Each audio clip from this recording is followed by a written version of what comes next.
स्वागत आहे तुमचं आमच्या डीएन हिंगोलीकर YouTube चॅनल वरती। हे बघा, मी आज रविवार होता म्हणून बाहेर गेली, भाजीपाला घेऊन आली। तर भाजीपाला घ्यायला काय सांगा तुम्हाला, किती गर्दी होती। आज सुट्टी असल्यामुळे तर जास्त गर्दी होती। सगळे जण भाजीपाला घ्यायला येते ना। मला 1 तास लागला भाजीपाला आणायसाठी। हे पूर आज कसं म्हणलं घरी ठेवून दिले आणि गेली।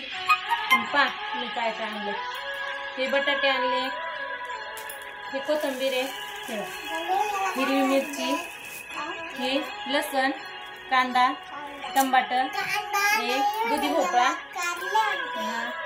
पुन्हा याला आम्ही डांगर म्हणतो याला, हे कारलं, याच्यात भेंडी पण आहे,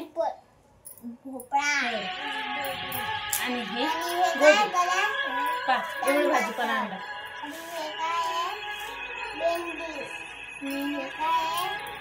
कसा वाटला भाजीपाला तुम्हाला?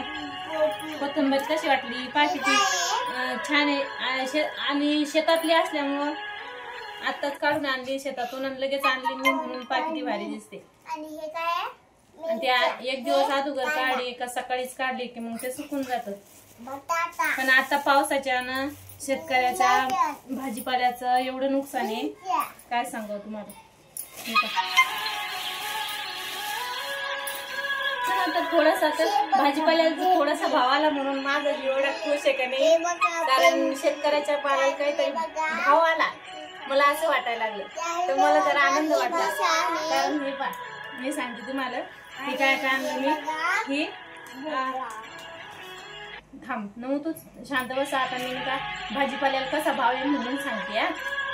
कोथिंबीर आणली मी 10ची, बटाटे आणले मी अर्धा किलोच आणली, ते 15चे, तर मग 30 रुपये किलो पडले।